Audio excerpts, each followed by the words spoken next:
हमें है कि माँ बाप और टीचर ये दो ऐसे लोग होते हैं जिनको भी एक सोल्जर ही है, बस कंधों पे सितारे लगने बाकी हैं। एयरफोर्स का रिजल्ट, ओके मेरे प्यारे बच्चों, एयरफोर्स के रिजल्ट के बारे में मैं अगर आपको बताऊं, मैं शायद लास्ट में बताया था मैंने। इसके लिए ना मैं एक छोटा सा आपको क्योंकि मैं किन वर्ड से आपको समझाऊं, मैं एक छोटी सी स्टोरी से समझा सकता हूं। अगर आप समझदार हैं तो समझेंगे, बाकी तो देखिए मैं भी आपके जैसा ही हूं, तो मैं भी आपको कुछ अभी नहीं बता सकता इस बारे में। एक बार क्या होता है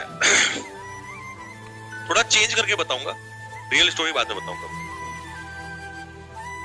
सपोज करिएगा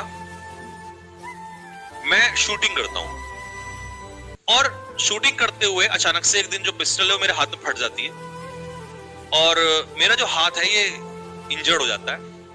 डॉक्टर कहता है कि भैया आपको ये हाथ यहां से कटवाना पड़ेगा और मेरा गोल है ओलंपिक में जाना। तो मैंने कहा जी कुछ और ऑप्शन, बोला नहीं हाथ कटवाना पड़ेगा, नहीं तो ये आगे तक यहां फिर यहां से कटवाओगे। तो मैंने कहा यहां से कटवाऊंगा, यहीं से काट दो। डॉक्टर ने मेरा हाथ काट दिया, मेरे पास कोई ऑप्शन नहीं बचा। मेरा ओलंपिक का ड्रीम सब कुछ रखा के रह गया। मैं क्या सोच रहा हूं, मैं भगवान को गालियां दे रहा हूं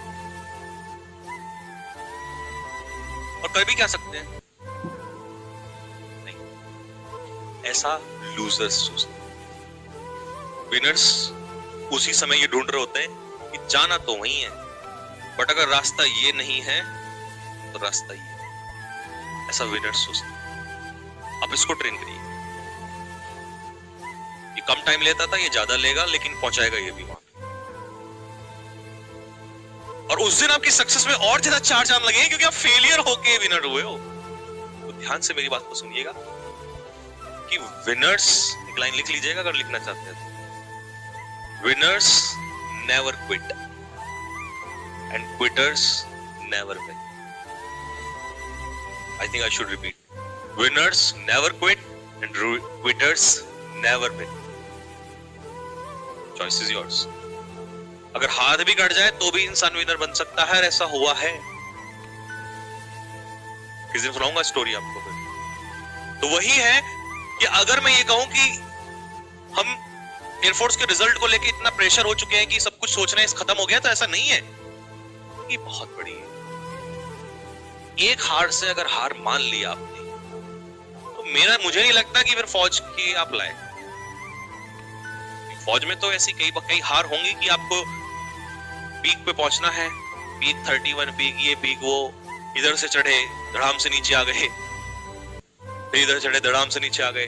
10 बार चढ़ने पर चढ़ ही नहीं रहे हैं, लेकिन जाना तो वही है। तो मॉरली मुझे नहीं लगता कि एक वॉरियर जो है, एक सोल्जर जो है, और आप भी एक सोल्जर ही हैं, बस कंधों पे सितारे लगने बाकी हैं। अगर आप सोचते हैं कि मैं फौज में जाके सोच बदल लूंगा, तो नहीं, आप यहीं बदलनी पड़ेगी, तभी आप एक फौजी कहलाएंगे और आप बन भी तभी पाएंगे। वैसा ही वो रखिएगा। आपको भी पता है कि मैं लास्ट में भी कहा था कि कोई यूं ही बेवफा नहीं होता, कुछ तो मजबूरियां रही होंगी, तो कुछ तो ऐसा चल रहा होगा जो मजबूरी है, ब्लेम नहीं कर सकते। और आपसे ज्यादा रिजल्ट की चिंता हमें है,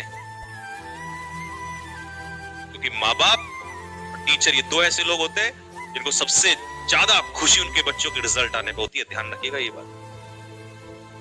माँ बाप इसलिए क्योंकि 20 साल से पाल पोस के बड़ा किया, और टीचर इसलिए क्योंकि उसने पसीना बहाया आपकी सक्सेस के चक्कर में। तो इसीलिए टीचर और पेरेंट्स ये दोनों लोग हैं जो सबसे ज्यादा आपके रिजल्ट को चाहते हैं। तो अगर आपको हम समझा रहे हैं कुछ, तो उस चीज को समझिएगा और निराश मत होइएगा। सोचिएगा जो होगा, सिचुएशन के लिए तैयार रहिएगा, जो होगा उस चीज के लिए तैयार रहिएगा। और परेशान होते हैं तो फिर उसका कोई वैल्यू नहीं। ठीक है, आई होप समझेंगे आप बात को। ठीक है।